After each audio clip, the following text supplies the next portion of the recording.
വഫാത്താകുന്നതിന് മുമ്പ് അവിടുത്തെ ഭാര്യമാരെ ഉമ്മഹാത്തുൽ മുഅ്മിനീങ്ങളെ മുഴുവനും വിളിച്ചു വരുത്തിയിട്ട് അല്ലാഹുവിന്റെ റസൂൽ പറയുന്നു സ്വല്ലല്ലാഹു അലൈഹി വസല്ലം, സഹോദരിമാരെ, എന്നെ ഏറ്റവും പ്രയാസപ്പെടുത്തുന്ന വിഷയം അംറുകുന്ന, നിങ്ങളുടെ വിവരമാണ്. നിങ്ങൾക്കെന്ത് സംഭവിക്കും എന്റെ മരണശേഷം? വിവിധ പ്രായക്കാരായിരുന്ന വിവിധ ജീവിത ചുറ്റുപാടുകളിൽ നിന്ന് കടന്നു വരുന്ന 9 ഭാര്യമാർ അല്ലാഹുവിന്റെ ഹബീബിനുണ്ട്. അതിൽ 60 വയസ്സ് കഴിഞ്ഞവരുണ്ട്, ചെറിയവരുണ്ട്. ആയിഷ ബീവി റളിയല്ലാഹു അൻഹ കഴിഞ്ഞാൽ ബാക്കി മുഴുവൻ ആളുകളും മറ്റൊരാളിൽ നിന്ന് വിവാഹമോചനം നേടിയവരോ ഭർത്താവ് മരണപ്പെട്ടതിന് ശേഷം വിധവയായി മാറിയതിന് ശേഷം നിബിതങ്ങൾ വിവാഹം ചെയ്തവരോ ആണ്. ഹബീബായ നിബിതങ്ങൾ പ്രവാചകരല്ലാതിരിക്കെ തങ്ങൾ വ്യക്തിപരമായ ഒറ്റയ്ക്ക് നിബിതങ്ങളെടുത്ത തീരുമാനം, ഒരു വ്യക്തി എന്ന നിലയിൽ ഹബീബിന്റെ വിവാഹം ഒന്നാണ്. ഖദീജ ബീബി റളിയല്ലാഹു അൻഹ നുബുവത്തിന്റെ മുമ്പുള്ള വിവാഹമാണ്. ഒന്നിലേറെ വിവാഹങ്ങൾ അല്ലാഹുവിന്റെ റസൂൽ കഴിക്കുന്നത് ഹബീബായ നബി തങ്ങൾ ആയിഷ ബീവി റളിയല്ലാഹു അൻഹയെയും അവർക്ക് ശേഷം സഫിയ ബീവിയെയും സൗദ ബീവിയെയും സൈനബ് റളിയല്ലാഹു അൻഹയെയും ഉമ്മു സലമ ബീവിയെയും ഒക്കെ വിവാഹം ചെയ്യുന്നത് ബിവഹയ്യിൻ മിനല്ലാഹ്, അല്ലാഹു നൽകുന്ന ദിവ്യബോധനത്തിന്റെ വെളിച്ചത്തിലാണ്. ആകാശലോകത്ത് നിന്ന് ഹബീബായ നബി തങ്ങൾക്ക് അല്ലാഹു നൽകുന്ന നിർദ്ദേശം പാലിക്കാൻ ഹബീബ് ബാധ്യസ്ഥരാൻ. അങ്ങനെ നടന്ന വിവാഹങ്ങളാണ് ഹബീബിന്റെ വിവാഹങ്ങൾ. എന്നാൽ ആ വീടിനുള്ളിൽ ചിരി വിടർത്തുന്ന ഒരുപാട് സംഭവങ്ങൾ ഉണ്ടായിട്ടുണ്ട്. നമ്മുടെ ഹദീസിന്റെ ഗ്രന്ഥങ്ങളിൽ രേഖപ്പെട്ട് കിടക്കുന്നുണ്ട്. എന്നാൽ ഈ സംഭവങ്ങളെല്ലാം ഒരുമിച്ച് ചേർക്കുകയാണെങ്കിൽ, എല്ലാം ഒരുമിച്ച് ചേർത്താൽ ഏകദേശം 9 സംഭവങ്ങളാണ് കാണാൻ കഴിയുന്നത്. ഇനി പറയാൻ പോകുന്ന സംഭവങ്ങൾ ആയിഷ ബീവി റളിയല്ലാഹു അൻഹയുടെയും ആയിഷ ബീവിയുടെ കൂടെയുള്ള ഹബീബിന്റെ ഭാര്യമാർ സൈനബ് ബീവി, സഫിയ ബീവി, ഉമ്മു റംല ബീവി എന്ന ഉമ്മു ഹബീബ ബീവി, ഇവരൊക്കെ അടക്കമുള്ള ആ ഒരു ജീവിതത്തിനിടയിൽ കശപിശ എന്ന് പറയാൻ പോലും പാടില്ലാത്ത വിധം, എന്നാൽ സ്വാഭാവികമായും ഒരു പെണ്ണിനുണ്ടാകുന്ന ഈർഷ്യതയും ദേഷ്യവും കൊണ്ട് വന്നു പോകുന്ന ചില പെരുമാറ്റങ്ങളെ സംബന്ധിച്ച് പരിശുദ്ധ ഹദീസുകളിൽ കാണുമ്പോ അള്ളാഹുവിന്റെ റസൂലിന്റെ വീട്ടിനുള്ളിൽ പ്രശ്നങ്ങൾ ഉണ്ടായിരുന്നല്ലേ, ബുദ്ധിമുട്ടുകൾ ഉണ്ടായിരുന്നല്ലേ എന്ന് പറഞ്ഞ് ഹബീബിന്റെ കുടുംബത്തെ കുറ്റപ്പെടുത്തുക പാടുള്ളതല്ല. കാരണം എന്തുകൊണ്ടെന്നാൽ 9 ഭാര്യമാരുള്ള ഒരു വീട്ടിൽ 9 വർഷം ജീവിച്ചിട്ട് 9 സംഭവങ്ങളേ ഉള്ളൂ. 9 സംഭവങ്ങൾ, അതും 9 ആളുടെ കൂടെ 9 വർഷത്തിനുള്ളിൽ നടന്ന 9 സംഭവങ്ങളാണ് പ്രധാനപ്പെട്ടത്. ഹബീബിന്റെയും അവിടുത്തെ അസ്വാജുഹു ത്വാഹിറാത്ത്, പരിശുദ്ധ ഖുർആൻ പറയുമായിരുന്നു, ബിസ്മില്ലാഹിർ റഹ്മാനിർ റഹീം, النبي أولى بالمؤمنين من أنفسهم وأزواجه أمهاتهم. പരിശുദ്ധ നബിയാണ് സ്വല്ലല്ലാഹു അലൈഹി വസല്ലം. അന്നബിയു ഔലാ ബിൽ മുഅ്മിനീൻ, സത്യവിശ്വാസികളോടും വിശ്വാസിനികളോടും അവരുടെ ശരീരത്തെക്കാൾ ഏറ്റവും ബന്ധപ്പെട്ടിരിക്കുന്നത് അല്ലാഹുവിന്റെ റസൂലാണ്. വഅസ്വാജുഹു ഉമ്മഹാതുഹും, ഹബീബിന്റെ ഭാര്യമാർ സത്യവിശ്വാസികളുടെയും വിശ്വാസിനികളുടെയും മാതാക്കളാണ്, ഉമ്മമാരാണ്. നബിതങ്ങളുടെ ഭാര്യമാർ നമ്മുടെ ഉമ്മമാരാണെന്ന് പരിശുദ്ധ ഖുർആൻ. എന്ന് വിചാരിച്ച് ഒരു ഉമ്മയെ അരികത്തിരിക്കുന്ന പോലെ, ഉമ്മയെ കാണാൻ പറ്റുന്ന പോലെ ഈ ഉമ്മത്തികൾക്ക് ഹബീബിന്റെ ഭാര്യമാരെ കാണുക പാടുള്ളതായിരുന്നില്ല. എന്നാൽ ഒരു ഉമ്മമാർക്ക് കൊടുക്കുന്ന സ്നേഹവും ഉമ്മമാർക്ക് കൊടുക്കുന്ന ആദരവും സ്വന്തം ഹബീബിന്റെ ഭാര്യമാരോട് നമ്മൾ കാണിക്കേണ്ടവരാണ്. അല്ലാഹുവിന്റെ റസൂലിന്റെ ഭാര്യയായിരുന്ന സഫിയ ബീവി റളിയല്ലാഹു അൻഹ ലോകത്തോട് വിട പറഞ്ഞു, മരിച്ചുപോയി എന്ന വിവരം മഹാനായ ഇബ്നു അബ്ബാസ് റളിയല്ലാഹു അൻഹുവിനോട് ആളുകൾ വന്ന് പറഞ്ഞപ്പോഴാണ് ഫസജദ, ഇബ്നു അബ്ബാസ് റളിയല്ലാഹു അൻഹു സുജൂദിൽ വീഴുകയാണുണ്ടായത്. സുജൂദിൽ വീഴുമ്പോ സ്വഹാബിമാര് ചോദിച്ചു, യബ്ന അമ്മി റസൂലില്ലാഹ്, അള്ളാഹുവിന്റെ റസൂലിന്റെ എളാപ്പയുടെ പുത്ര അബ്ബാസ് എന്നവരുടെ മോനെ, എന്താണ് നിങ്ങൾ ചെയ്യുന്നത്? സഫിയ ബീവി എന്ന ഹബീബിന്റെ ഭാര്യ, നമ്മുടെ ഉമ്മ ഉമ്മുൽ മുഅ്മിനീൻ സഫിയ ബീവി റളിയല്ലാഹു അൻഹാ, സഫിയ ബിൻത് ഹുയൈ റളിയല്ലാഹു അൻഹാ വഫാത്തായി എന്ന് കേൾക്കുമ്പോൾ സുജൂദിൽ വീഴുകയാണോ? മുത്തുനബി തങ്ങളുടെ ഭാര്യ വഫാത്തായപ്പോൾ സുജൂദിൽ വീഴുകയാണോ? ആ സമയം ഇബ്നു അബ്ബാസ് റളിയല്ലാഹു അൻഹു പറഞ്ഞു, അല്ലാഹുവിന്റെ റസൂലല്ലേ പറഞ്ഞത്, ഇദാ റഅയ്തും ആയതൻ ഫസ്ജുദൂ. ആകാശ ലോകത്ത് നിന്ന് വിപത്തുകളോ ദൃഷ്ടാന്തങ്ങളോ വരുമ്പോൾ നിങ്ങൾ സുജൂദിൽ വീഴണമെന്ന് നബി തങ്ങൾ പഠിപ്പിച്ചിട്ടില്ലയോ? സൂര്യഗ്രഹണം ഉണ്ടാകുമ്പോൾ നിസ്കരിക്കണം, ചന്ദ്രഗ്രഹണം ഉണ്ടാകുമ്പോൾ നിസ്കരിക്കണം, ഭൂകമ്പം ഉണ്ടാകുമ്പോൾ നിസ്കാരത്തിലേക്ക് വരണം, ആപത്തുകളും വിപത്തുകളും വരുമ്പോൾ സുജൂദ് ചെയ്യണമെന്ന് നബി തങ്ങൾ പഠിപ്പിച്ചില്ലയോ? വഅയ്യു മുസീബത്തിൻ അഅ്ളമു മിൻ വഫാത്തി സൗജത്തി റസൂലില്ലാഹ്. അല്ലാഹുവിന്റെ റസൂലിന്റെ ഭാര്യ, ആ ഭാര്യമാരിൽപ്പെട്ട ഒരാൾ അത് സഫിയ ബീവിയായിരുന്നു. ആ മഹദിയുടെ വിയോഗം അള്ളാഹുവിന്റെ ഭൂമി ലോകത്തുനിന്ന് ഒരു ബറക്കത്ത് നഷ്ടപ്പെടലല്ലേ? ഹബീബിന്റെ ഒരു സൗജത്ത് വഫാത്താകുന്നത് നമുക്ക് അള്ളാഹു നൽകുന്ന വിപത്തല്ലയോ? അതിൽ സുജൂദ് ചെയ്യണ്ടയോ എന്ന് പറഞ്ഞ് സുജൂദിൽ വീണിട്ടുണ്ട് ഇബ്നു അബ്ബാസ് റളിയല്ലാഹു അൻഹു. നബി തങ്ങളുടെ ഭാര്യമാരോട് അത്രമേൽ സ്നേഹം കാണിച്ചിരുന്നു സ്വഹാബിമാർ. അവർക്ക് എന്തെങ്കിലും ഇഷ്ടമുള്ള വല്ല ഭക്ഷണവും കിട്ടിയാൽ ഹബീബിന്റെ വഫാത്തിന് ശേഷം അള്ളാഹുവിന്റെ ഹബീബിന്റെ ഭാര്യമാർക്ക് കൊണ്ടുപോയി കൊടുക്കും. റിദ്വാനുല്ലാഹി അലൈഹിന്ന അജ്മഈൻ. അവരിൽ ഹബീബിന്റെ ഏറ്റവും ഇഷ്ടപ്പെട്ട ഭാര്യയാണ് ഇബ്നത്തു സിദ്ദീഖ് ആയിഷ റളിയല്ലാഹു അൻഹാ. ആയിഷ ബീവിയോളം ഹബീബിന് ഇഷ്ടമായ മറ്റൊരു ഭാര്യ ഉണ്ടായിരുന്നില്ല. നബി തങ്ങൾ പറയും, അല്ലാഹുവേ, ഒന്നിലേറെ വിവാഹം ചെയ്യുന്ന ഒരാൾ, മുഅ്മിനീങ്ങൾക്ക് 4 വിവാഹം ഒരു സമയം അനുവദിക്കപ്പെട്ടിട്ടുണ്ടെങ്കിൽ 4 പേർക്കുമിടയിൽ നീതി ചെയ്യാൻ കഴിയുന്നവരെ അത് ചെയ്യാൻ പാടുള്ളൂ. ഒന്നിലേറെ ഒരു വിവാഹം നടക്കുന്നെങ്കിൽ തന്നെ 2 പേരോടും 3 പേരോടും ഒരുപോലെ നീതി ചെയ്യാൻ കഴിയുന്നവർ. എന്നാൽ ഖുർആൻ പറഞ്ഞു, നിങ്ങൾ എത്ര പരിശ്രമിച്ചാലും നിങ്ങൾക്കത് ചെയ്യുക പ്രയാസമാണ്. എന്നാൽ അള്ളാഹുവിന്റെ ഹബീബ് സ്വല്ലല്ലാഹു അലൈഹി വസല്ലമ തങ്ങൾ ഓരോരുത്തർക്കും അർഹമായ ദിവസവും ഓരോരുത്തർക്കും അർഹമായ വിഷയങ്ങളും കൃത്യമായി നീതിയോടെ പാലിച്ചിരുന്നു നബി തങ്ങൾ. എന്നാൽ മനുഷ്യന്റെ മനസ്സിനെ കീഴടക്കാൻ ഒരാൾക്കും കഴിയില്ലല്ലോ. ഇന്ന ഖുലൂബൽ ഇബാദി ബൈന ഇസ്ബഅൈനി മിൻ അസ്വാബിഇർ റഹ്മാൻ. മനുഷ്യരുടെ ഹൃദയങ്ങൾ കാരുണ്യവാനായ അള്ളാഹുവിന്റെ വിരലുകൾക്കിടയിലാണ്. യഖ്ലിബുഹാ കൈഫ യശാ. ഈ ഒന്നിലേറെ ഭാര്യമാർക്ക് ദുന്യാവിൽ വകവെച്ചു കൊടുക്കേണ്ട അവകാശങ്ങളും സൗകര്യങ്ങളും നീതിയുക്തമായി വീതിച്ചു കൊടുത്താൽ പോലും സ്നേഹം അതുപോലെ വീതിച്ചു കൊടുക്കുക സാധ്യമല്ല. അല്ലാഹുവിന്റെ ഹബീബ് പറയുമായിരുന്നു, അല്ലാഹുവേ എന്റെ ഖിസ്മത്ത് ഹാദാ ഖിസ്മതി ഫീമാ അംലികു. പടച്ചവനെ, ഇതെന്നെ കൊണ്ട് കഴിയുന്ന വിഹിതമാണ്. അല്ലാഹുവേ, എന്റെ മനസ്സ് നിന്റെ കയ്യിലാണല്ലോ. എനിക്ക് ചെയ്യാൻ കഴിയാത്തത് നീ എന്നോട്, അല്ലാഹുവേ, നീ എന്നെ ശിക്ഷിക്കരുതേ. അല്ലാഹുവേ, പടച്ചവനെ, എന്നെ കൊണ്ട് സാധ്യമല്ല എന്റെ മനസ്സിനെ ഒരുപോലെ പിടിച്ചു നിർത്താൻ. എന്നെ കൊണ്ട് സാധ്യമല്ലാത്തത് ഫീമാല അംലികു, എന്നെ കൊണ്ട് കഴിയാത്തതാണ്. ആയിഷ ബീവിയോട് റളിയല്ലാഹു അൻഹയോട് ഒരൽപ്പം സ്നേഹം നബി തങ്ങൾക്ക് കൂടുതലുണ്ട്.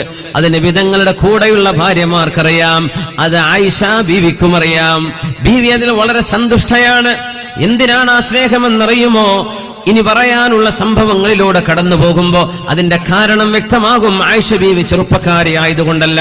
അങ്ങനെ ചെറുപ്പക്കാരിയാണ് ഹഫ്സ ബീവി റളിയല്ലാഹു അൻഹ, സൈനബ് ബിൻത് ജഹ്ഷ് റളിയല്ലാഹു അൻഹ, സുഫിയ ബിൻത് ഹുയൈ റളിയല്ലാഹു അൻഹ. എന്നാൽ ഫഇന്നഹാ ഇബ്നത്തു സിദ്ദീഖ്, ഹബീബിന്റെ 60 കൊല്ലത്തെ കൂട്ടുകാരനായ, ഹബീബിന്റെ 60 കൊല്ലത്തെ സുഹൃത്ത് സിദ്ദീഖ് റളിയല്ലാഹു അൻഹുവിന്റെ ഇഷ്ടപ്പെട്ട മോളാണ് മഹദിയായ ആയിഷ റളിയല്ലാഹു അൻഹ. ഇഷ്ടപ്പെട്ട കൂട്ടുകാരനല്ലേ ഹബീബിന്റെ സ്വാഹിബ്. ആ സാഹിബിന്റെ മോളോട് എന്തെന്നില്ലാത്തൊരു സ്നേഹം നബി തങ്ങൾ കാണിച്ചിട്ടുണ്ട്. നബി തങ്ങൾ പറയും, അല്ലാഹുവേ, ഇതെന്റെ മനസ്സുകൊണ്ട് കഴിയാത്തതാണ്, എനിക്ക് നിയന്ത്രിക്കാൻ കഴിയാത്ത ഒരു സ്നേഹം നീ തന്നെ എന്റെ മനസ്സിൽ ഇട്ടു തന്നിട്ടുണ്ട്. നബി തങ്ങൾ പറയാറുണ്ട്, ഫഇന്നീ റുസിഖ്തു ഹുബ്ബഹാ, ആയിഷ ബീവിയോടുള്ള സ്നേഹം എന്റെ മനസ്സിലേക്ക് അല്ലാഹു എറിഞ്ഞു തന്നതാണെന്ന്, അല്ലാഹു തന്നതാണെന്ന് പറയാറുണ്ട് നബി തങ്ങൾ സ്വല്ലല്ലാഹു അലൈഹി വസല്ലം. അല്ലാഹു ഇട്ടുകൊടുത്തൊരു സ്നേഹമുണ്ട് അവിടെ. ആ സ്നേഹത്തിന്റെ പേരിൽ നബിതങ്ങളുടെ ഭാര്യമാരെ, നമ്മുടെ ഉമ്മമാരെ അതീവ ബഹുമാനത്തോടെയും അവർക്കെന്തെങ്കിലും കളങ്കമുണ്ടാക്കുന്നത് ആരെങ്കിലും എഴുതി വിടുകയോ പറയുകയോ ചെയ്താൽ അതിന് മറുപടി പറയേണ്ട ധാർമ്മികമായ ഉത്തരവാദിത്വം സത്യവിശ്വാസികൾക്കുണ്ട്. നമ്മുടെ ഉമ്മമാരാണത്. നമ്മുടെ ഉമ്മമാരായി അള്ളാഹു തെരഞ്ഞെടുക്കുന്നത് നമ്മുടെ മാതാക്കളെക്കാളും എത്രയോ സ്ഥാനമുള്ളവരല്ലേ, നമ്മുടെ ഉമ്മമാരെക്കാളും എത്രയോ മഹത്വമുള്ളവരല്ലേ സത്യവിശ്വാസി വിശ്വാസിനികളുടെ മുഴുവൻ ഉമ്മമാർ.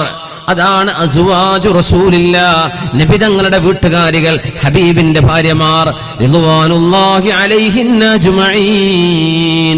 അബ്ദുറഹ്മാൻ ഇബ്നു ഔഫ് റളിയല്ലാഹു അൻഹു ഒരു മദീനത്തെ ഒരു തോട്ടം, ആ തോട്ടമാണെങ്കിലോ 40,000 സ്വർണ്ണ നാണയം വിലപിടിപ്പുള്ളത്, 40,000 ദീനാർ വിലപിടിപ്പുള്ളത്.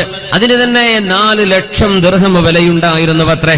4 ലക്ഷം ദിർഹം, അത് വെള്ളിയാണ്. ആ ദിർഹമിന്റെ മൂല്യം നോക്കിയാൽ 40,000 ഒരു ദീനാർ എന്നത് 10 ദിർഹമാണ്. അങ്ങനെ 40,000 ദീനാറോ 4 ലക്ഷം ദിർഹമോ വിലമതിക്കുന്ന വളരെ വളരെ വളരെ വിലപിടിപ്പുള്ള ഒരു തോട്ടം മഹാനായ അബ്ദുറഹ്മാൻ ഇബ്നു ഔഫ് റളിയല്ലാഹു അൻഹു ഹബീബിന്റെ ഭാര്യമാർക്ക് വേണ്ടി വസിയത്ത് ചെയ്തിട്ടുണ്ട്. ഇത് ഹബീബിന്റെ ഭാര്യമാർക്കുള്ളതാണ്. മഹാനായ അബൂ സലമ റളിയല്ലാഹു അൻഹു അബ്ദുറഹ്മാൻ ഇബ്നു ഔഫ് എന്നവരുടെ മകനെ കാണുമ്പോ ആയിഷ ബീവി റളിയല്ലാഹു അൻഹ പറയും, റഹിമല്ലാഹു അബാക്, അബൂ സലമ, നിങ്ങളുടെ പിതാവിന് അല്ലാഹു റഹ്മത്ത് ചെയ്യട്ടെ. ഖാന അബർറ ബിനാ, ഞങ്ങൾക്ക് ഒരുപാട് ഉപകാരം ചെയ്തു തന്ന ആളാണ് നിന്റെ ഉപ്പ എന്ന് അബ്ദുറഹ്മാൻ ഇബ്നു ഔഫ് റളിയല്ലാഹു അൻഹുവിനെ കുറിച്ച് ആയിഷ ബീവി റളിയല്ലാഹു അൻഹ പറഞ്ഞിട്ടുണ്ട്. മദീനത്തെ ആരുടെയെങ്കിലും വീട്ടിൽ വളരെ വിശേഷപ്പെട്ട ഒരു ഭക്ഷണം ഉണ്ടായാൽ അത് നബി തങ്ങളുടെ കുടുംബത്തിനാണ് കൊണ്ടുപോയി കൊടുക്കുക.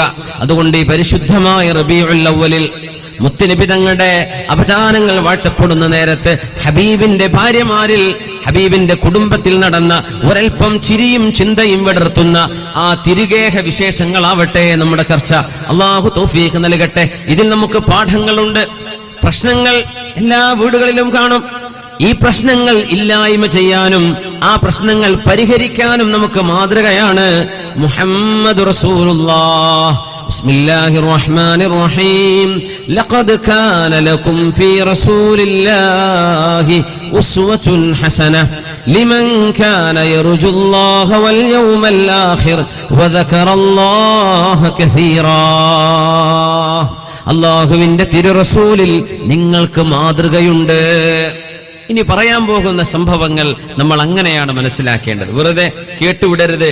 പിന്നെ നബിതങ്ങളുടെ കുടുംബത്തിലാകെ പ്രശ്നങ്ങളായിരുന്നു അല്ലേ എന്നൊരു ഡയലോഗും ഇത് കഴിഞ്ഞാൽ ആരും പറയരുത്. എന്തുകൊണ്ട് പറഞ്ഞൂടാ? 9 ഭാര്യമാരുടെ കൂടെ 9 കൊല്ലം ജീവിച്ചിട്ട് 9 സംഭവങ്ങളുള്ളൂ. നമുക്കൊക്കെ ഒരു വീട്ടിൽ ഒരു കൊല്ലത്തിൽ എത്ര സംഭവങ്ങൾ ഉണ്ടാവും? അത് 9 ഭാര്യമാരുടേത് ആകെ കൂടെ നോക്കിയാൽ ലഭ്യമായത് 9 സംഭവങ്ങളെ പ്രധാനപ്പെട്ടതുള്ളൂ. അത് നബിതങ്ങൾ എങ്ങനെ കൈകാര്യം ചെയ്തു എന്ന് വളരെ മനോഹരമായി മനസ്സിലാക്കുന്ന സദസ്സാണിത്. ആദ്യത്തെ സംഭവത്തിലേക്ക് കടക്കാം. അത് അല്ലാഹുവിന്റെ റസൂലിന്റെ ഭാര്യമാർ നബിതങ്ങളോട് വാശി പിടിച്ച്, നബിയെ ഞങ്ങൾക്ക് ചെലവിന് വേണം എന്ന് വാശി പിടിച്ച് ഒരു ചെറിയ ഒരു സമരം നടത്തിയ സന്ദർഭം. സമരം എന്ന് പറയുന്നത് ഒരു തമാശക്കാൻ സമരമല്ല, നമ്മൾ ഉദ്ദേശിക്കുന്ന സമരമല്ല. എന്തിനാണെന്നറിയോ? എല്ലാ വീടുകളിലും ഓരോ ദിവസവും സാധാരണ ഭക്ഷണം കഴിക്കുന്ന പോലെ ആ സാധാ ഭക്ഷണം പോലും കിട്ടാതെ നബിതങ്ങളുടെ ഭാര്യമാർ വിശന്നപ്പോ അല്ലാഹുവിന്റെ റസൂലിനോട് പറയുകയാണ്, നബിയേ, ഇങ്ങനെ പട്ടിണി കടന്ന് നടക്കാൻ ഞങ്ങളെ കൊണ്ട് കഴിയില്ല നബിയേ, വിശക്കുമ്പോ ഭക്ഷണം വേണ്ടേ? മുത്തുനബിയുടെ ഭാര്യമാർ പറയുന്നത്, നബിയെ ഞങ്ങൾക്ക് പട്ടിണി കിടക്കാൻ വയ്യ, നബിയെ ഭക്ഷണം വേണം. പട്ടിണി കിടക്കാൻ വയ്യ, ഭക്ഷണം വേണം. എന്നല്ലാതെ ഉമ്മമാരെ, നബിയുടെ ഭാര്യമാർ അള്ളാഹുവിന്റെ റസൂലിനോട് ചെലവ് വേണമെന്ന് പറഞ്ഞ് നബി തങ്ങളോട് വാശി പിടിച്ചത് ആഭരണം വാങ്ങിത്തരാൻ വേണ്ടി പറഞ്ഞിട്ടല്ല. വള വേണം 4 പവന്റെ, മാല വേണം 5 പവന്റെ, പാദസരം വേണം, ഇതല്ല സ്വഹാബിയാത്തിന് പറയാനുള്ളത്. തേൻ കുടിക്കണമെന്നല്ല. ഉണക്കറൊട്ടിയും എണ്ണയും, അതാണ് അന്നത്തെ കറി. റൊട്ടിക്ക് എണ്ണ നമ്മളൊക്കെ കഴിക്കും, അത് കൊടുത്താൽ. ഉണക്കറൊട്ടിയും എണ്ണയും നബിയെ, അതുപോലും ഒരു ദിവസം കിട്ടാതെ കഴിയുന്ന ദാരിദ്ര്യം. എല്ലാ സ്വഹാബിമാരുടെ വീട്ടിലും ഭക്ഷണമുള്ളപ്പോൾ ഹബീബിന്റെ വീട്ടിൽ മാത്രം ഭക്ഷണമില്ല. അത് പറ്റില്ല നബിയെ എന്ന് നബിയോട് ഹബീബിന്റെ 9 ഭാര്യമാരും ഒരൽ വാശി പിടിച്ചു പറഞ്ഞ ഒരു രംഗമുണ്ടായിട്ടുണ്ട്. അപ്പോഴാണ് സൂറത്തുൽ അഹ്സാബിലെ ആയത്തിറങ്ങുന്നത്. എന്തിനാ വാശി പിടിച്ചെന്ന് മനസ്സിലായില്ലേ? ഭക്ഷണം വേണം. നബി തങ്ങൾ പറയുമ്പോൾ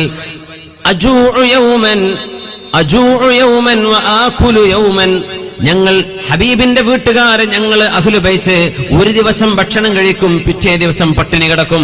എന്റെ കൂടെ ഇങ്ങനെ ജീവിക്കാൻ കഴിയൂ? അതിഷ്ടമാണോ? എന്റെ കൂടെ ജീവിക്കാം. മുത്തുനബി തങ്ങൾ പറയുന്നു, എന്റെ കയ്യിലില്ലല്ലോ, ഞാൻ എവിടുന്ന് തരാനാണ്? എന്തുകൊണ്ട് ഹബീബിന് വേണ്ട?